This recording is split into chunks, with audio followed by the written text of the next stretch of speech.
Hey guys, this is Cap. Welcome to the channel. In today's video, I am diving into a detailed deck analysis for Shadowverse Worlds Beyond. This is my first time using a voiceover, so bear with me if I stumble a bit. Let's jump into it. Puppet Portalcraft is a mid-range deck built around generating puppets tokens to control the board throughout the game.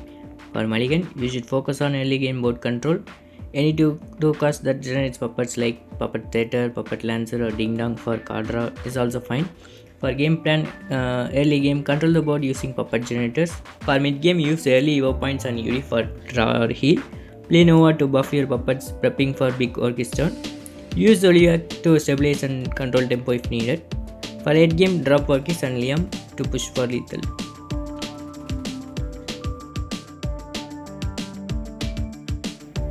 Dead Runecraft deck that uses Earth Sigils and powerful trait effects to control the board. Right now, Rune doesn't have many big damage finishes, so this deck relies on Cone to close out the game in late game. Your mulligan should focus on Earth Sigils generators like Witch's New Brew, this 2PP gold card, Apprentice Astrologer.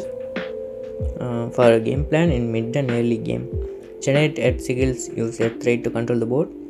Plan your board with Juno's Golem, Remy and Rami's Two-Face Witch, Dazzling Rune Knight. For late game, use Cone and Unstun effect to finish the game.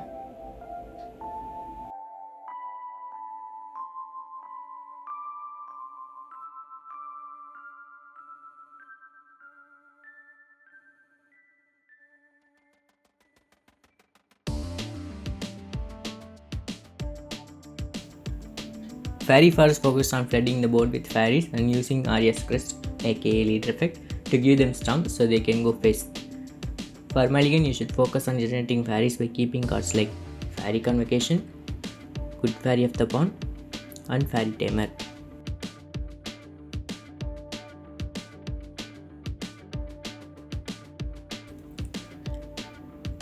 For early and mid game, focus on controlling the board with fairies and Amathos.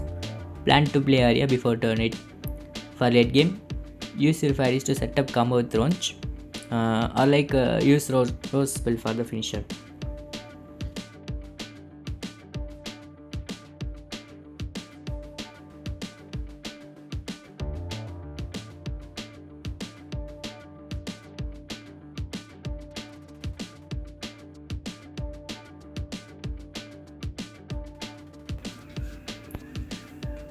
Ramp up your maximum play point quickly, drop huge followers earlier than an opponent can handle, and keep pressuring.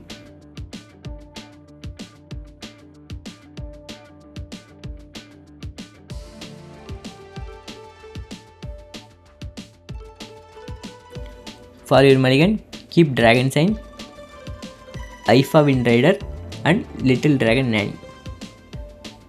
In early game, focus on ramping. If you don't high roll any ramp cards, just fill the board with followers. In mid and late game, focus on dealing as much as damage possible with cards like Forte Blackwind Dragoon, Garyu Fable Dragon Kill, and Genesis Dragon Ribbon to finish the game.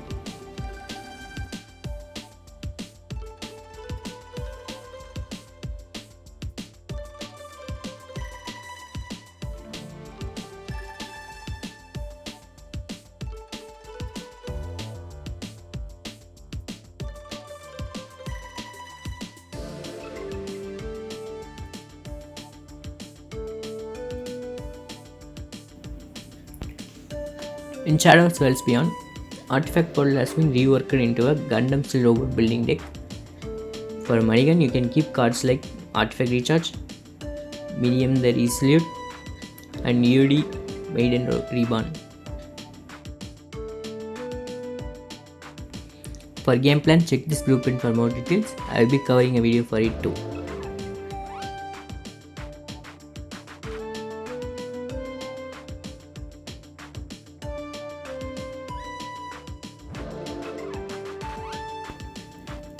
This deck relies on pure blood presence. Even though we have Albert for late game, we need to do at least 10 damage early with followers like Kynix.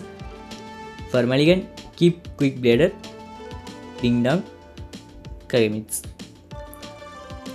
For game plan, in early and mid game, flood the board with followers and overwhelm the opponent with Amelia's Super Evo board. In late game, deal maximum of 12 damage with Albert if super evolved to win the game.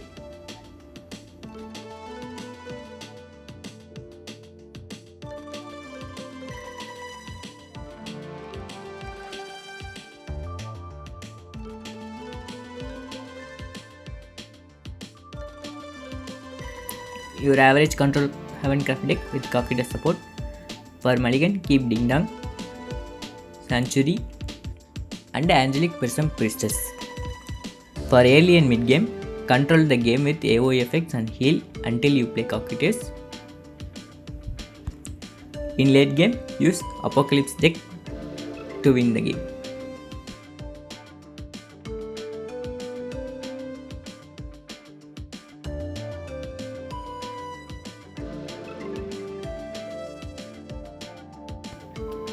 This deck has good early aggression for dealing damage, unlike other crafts which rely on early board damage. Since Abysscraft combines both Bloodcraft, which has most of the aggressive decks, and Shadowverse, which will be in Tyrant most of the time. For Mulligan, you can keep Ding Dong or Therese, Little Miss Bone Mancer. For game plan, in early game, rotate the cheap cards, and in mid game, use Rage of Serpents, Aragavi, Medusa for damage and control. In late game, set up Shadow Crypt Memorial and finish the game with Cerberus.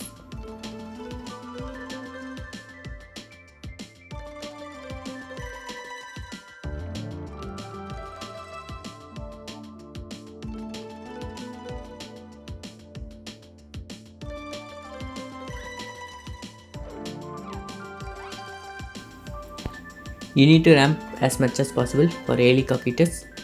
For Mulligan, keep ramp cards like Dragon Sign, Liu Feng, Golden Noteward, and Ding Dong for Karras. For early and mid game, ramp and control till you play Cocytus.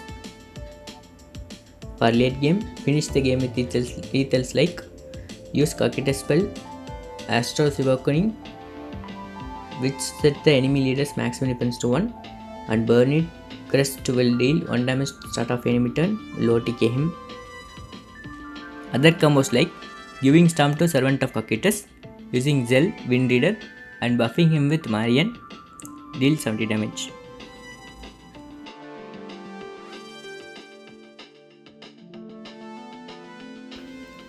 Classic Spellboost deck with Dimension Climb, which has interesting synergy with Cocytus. For Mulligan, keep Dimension Climb, Foresight, and other cheap spells. In early and mid game, play cheap spells and early evolve the Anangria to spell boost the Dimension Climb. In late game, use Dimension Climb with Kuon or with Cocytus to finish the game.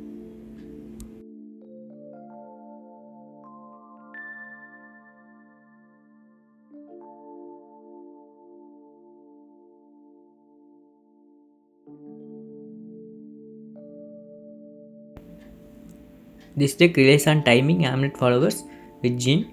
We can also set up Ranavero and Lapis to synergize with Jean. For Mulligan, keep Sanctuary, Angelic Prism Priestess, and other cheap amulets. In early and mid game, set up countdown amulets and control the board with Salefa and Olivia. Happy setup. I will check and update you in upcoming videos regarding its consistency. In late game, set up Pronavero or other amulet followers to prepare for Jean play.